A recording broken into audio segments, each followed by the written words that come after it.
Sir, for the record, sir, pwede nating malaman, ano po yung layunin ng candle lighting activity na inyong isasagawa sa Butuan City po, sir?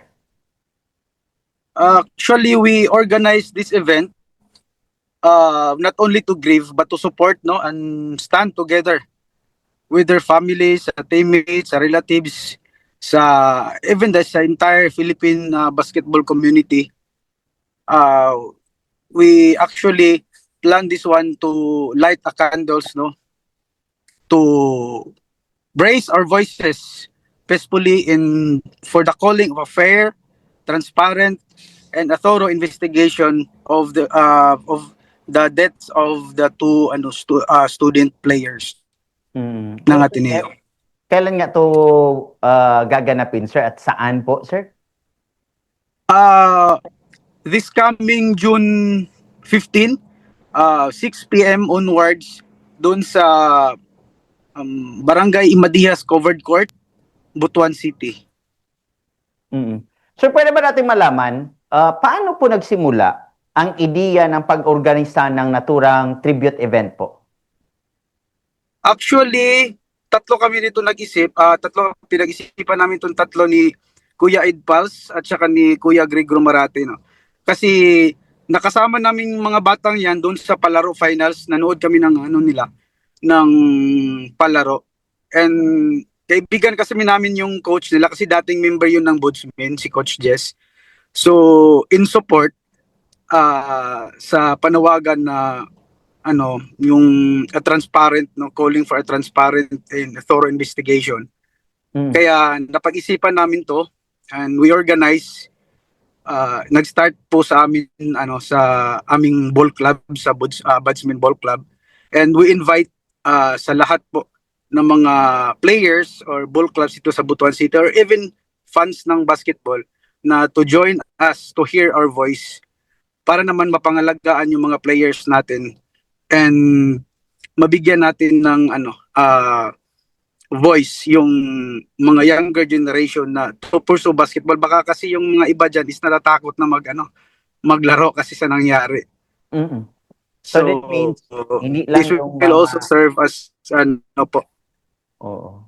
So meaning sir, hindi lang yung sa mga ball clubs Yes, sir. or mga basketballista para ang aktibidad na ito. So sino yung gustong sumali to have the voice for katotohanan and justice, sir? Yes, Bombok Evs, no. Nananawagan tayo sa lahat, no, sa lahat ng sektor ng lipunan, all the sectors in the society who's willing to join us for this activity. Mas marami kasi tayo, mas maririnig tayo ng mga people in sa mga government officials or even sa mga people's concerned on this issue po. Na hopefully matulungan nila not only the family, the relatives or the teammates of Rene and Divine, but also para maging aware din yung mga parents natin at saka yung mga nasa sports community that we need to protect our young ones, our athletes, na we will not put their at risk or in danger yung mga dreams nila in the future. Okay. Sir, ano ang espesyal para sa iyo, sir, at sa inyong grupo? Ano ang espesyal na kahulugan ng candle lighting para sa inyo at para sa komunidad po? This is actually to shows our empathy to the family and to stand, no, para makita nila na we are seeking justice, a thorough and transparent and a fair investigation kung ano talagang nangyari, because we're seeking the truth. So by lighting the candle, hopefully the people in our community would actually stand with us, no, in seeking for a fair and a transparent investigation. So, sir, paano nga po napili yung lugar or event po, sir? Oras ng event, bakit Lunes or ganyan po, sir, yung sa Emadejas yung napiling lugar natin? Actually, sa Imadias Covered Court, we have a regular basketball na game during Monday. At mag-start yan ng 6 p.m. to 9 p.m. That's why doon na lang namin na-organize, napag-isipan na i-conduct yung event kasi para din comfortable yung mga batsmen bowlers na pumunta nila sila doon diretso sa event kung kailan kami usually naglalaro every Monday. Kasi we have a schedule kasi doon kasi mahirap. Pumunta ako kanina sa City Hall and we need to send letters pa sa Office of the Mayors and kailangan pa daw nila i-arrange the schedules of the Gincona Park kung free ba. So napag-isipan namin doon sa grupo namin na doon na lang idao sa Imadias Covered Court kasi may regular games naman kami doon. Pero okay lang siya, sir, kahit ganyan, may mga pagtitipon na gagawin na, hindi naman siya, even though public pa rin siya. Actually, sa ano na namin kasi yan napag-usapan na namin doon sa in charge ng court po. Okay. So, Kasi may games din kami after ano lang kasi yan saglit lang, like for example, we just offer a moment of silence tapos mag-candle lighting and prayers. After that one, we will resume on our regular game para sa tribute din ng dalawang players. meaning candle lighting at may activity, may game, may laro Yes, for them. yes po. May laro. Kasi diyan sa during or kasi during sa laro namin, may nagko-contribute kasi kami niyan ng 50 pesos per head during regular games namin. So yung malilikom namin diyan, napag-usapan namin na yung malilikom namin diyan na pera, we will also send it to the family of Rene Baterbonia. Yes, diba? So, sir, paano po matitiyak na maayos ang paggunita at pagbibigay tribute sa ating mga itong mga biktima, sir? We actually napag-usapan na namin yan together with the organization sa Budsmin na gumawa na kami ng committee dyan. We have a marshals to implement the security para walang masyadong gulo na mangyayari. Pero actually, it's not actually a political move. No, it's like a reminder or awareness lang sa people in our community that we need to protect our youth, especially our athlete. So sa tingin ko wala namang masyadong kailangan nating paghandaan na mangyayaring kaguluhan dyan. Okay. Pero ako lang, sir, kini sir, okay raning inani kanang first lang ni reaction ninyo sa mga basketballista ba diri sa Butuan City, dihang ni gawas ang information ba sa nahitabo sa duha ka mga basketballista. Kamo dugay naman gid mo anang basketball. Kanang convincing ba dayon or namoy mga kanalang gikabalakan sa maong hitabo nganong nainadto sila?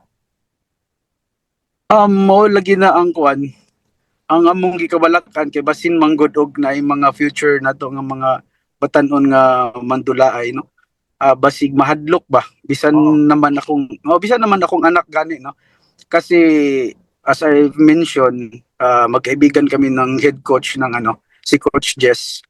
So I also want my kid to study in Ateneo de Davao. Sabi ko sa kanya doon ka para siguro kung gusto mo mag-basketball matrain ka ni Coach Jess. Pero after nung pangyayari kasi niyan, sabi ng anak ko is dito na lang daw siya sa Butuan mag-aral So parang hindi ko siya he was aware sa social media kaya siguro yun yung reaction niya. Kaya siguro dapat isa yan sa mga natin nakita ko kasi sa kanya na medyo natakot siya doon sa nangyari. That's why we make this move.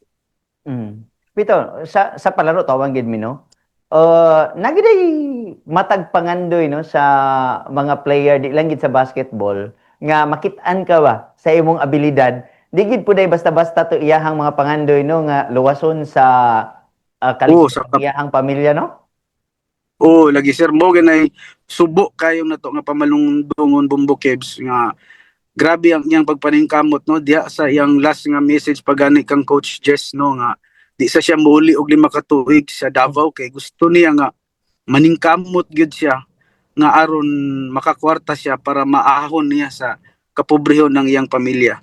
So subo kayo nga pamalandungon nga maunay nahitabo noon sa iya sa iyang gwapo nga pangandoy naputo lang tungod ani nga trahedya no sa pagpamaagi wa ta kabalo gyud kay under investigation pa man so wa ta kabalo gyud sa tinuod nga nahitabo ani hazing ba ni or unsa ba ni Mm. or disgrasya ra ba gyud. Mm. Pero daghan man to sila sa inyong monitoring sir, Edo. Daghan man to sila gid ang lauman nga makasulod. Unsa man siya ra gid isa gid Makasulod sa unsa sa, unsa Ateneo makuha. actually nakuha man ang sila Pahinting sila Pellegrino pero naa sila sa Team B. Oh. Sulod yapon sila sa Ateneo si Rene Baterbonia ang nasa sa akong ah, info lang si Rene Baterbonia ang nasa Team A sa Ateneo University nga kan Lagi nga basketball team. So silang Pellegrino, sila Bahinting oh, o katong uban is nasa Team B. mga pito gito akong na-monitor dito. Grabe, makaingon ka Mm. grabe ni mga bata oh. Wa pa gani na human ang dula, wa pa gani na human ang finals adto. Murag na gid sila kapadulngan ba? So dagko gi kay Oh. unta nga mga pangandoy og damgo pero kining kang Rene mugi maingon nato pakyas waray si Mana ra man gani gikan sa palaro. Oo, murag isa ra gyud kasi mana Bumbo Caves na gikan sa palaro nahitabo din ang insidente mo na nga grabe ka subo kay nga pamalandong no nga atong nakita magud sa iya ang potensyal gyud niya mahimong usa ka maayong mangdulay og basketball no. O mao sayang bisan pa man ang ato ang mga PBA players nila Junmar Fajardo ug uban nagisayangan gyud sa panghitabo. Kaya nakita gyud nila ang potensyal ni Rene Baterbonia no sa basketball. Okay. Pero at least karon ni aksyon ligid ang pagpangita og hustisya unsay tuod gibatik pa ninyo ani? Amo na mong gipasalamat gyud no Bumbo Caves no kay may action even gani sila attorney Jimmy Bundok ug sila attorney Torion no ang mga personalidad sa nasyonal nato ni tabang gyud ni tabang sumuna nga salamat kay sa ilaha mo nang kami pod diri sa Ubos padayon sa pag making noise para madungog gyud sa tibuok Pilipinas kung dili man gay sa tibuok kalibutan madungog sa tibuok Pilipinas sa katawhan nga kailangan gyud nato pangitaon kung ang tinuod kung unsa gyud ang nahitabo. Sir, sa katapusan, sa imong mga gani pag-awhag o unsay imong mensahe lang sa tong mga listeners o viewers, mga viewers nato tigtan-aw diri sa Bombo Radio ron, sir. Mayong hapon sa tanan no sa mga tigpaminaw gid sa Bombo Radio Butuan. Labi na gid ako sa mga ka-fan gid sa Bombo Radio Butuan sa una pa lang no. Ako nag-awhag sa inyo tanan nga kung gusto mo adto or mo join sa amuang aktibidad open kayo mi no open kayo mi nga moadto ta didto magdala lang ta og kandila mao lang na among gi pangayo sa inyo magdala lang ta og kandila unya kung naamoy jersey sa basketball mas maayo nga mao na ang inyong sulobon sa upper ninyong sulob. O din wala ko na pangutana din no. Ang unsay tawag ana? Kanang bali paghigiusap pod gawas sa kandila mag-jersey. Mas Mag-jersey. mag-jersey. Inaot mag-jersey sila no kung naa sila yung jersey nga number 2 nga kuan nga kang Baterbonia mas maayo pero kung wala pwede ra gyapon basta naka-jersey lang sila mas maayo man gud nga ma-emphasize nato nga nangadto sila dito para sa mga namatay nga players. Sige. Sir Edu, sir, daghan kay salamat sir ha og sa matag karon ug nya ato na nig pakisayran ang basinay mga dugang development regarding pod sa inyo ha nga mamihimong kalihukan karong adlaw Lunes. Salamat sir, mayong hapon. Salamat Bumbo Caves sa tanang tigpaminaw sa Bombo Radio Butuan. Salamat. Si Mr. Edo Velarde, mga kabombo, Then ato ga nakahinabi regarding na ni ining ilaha ga lauman nga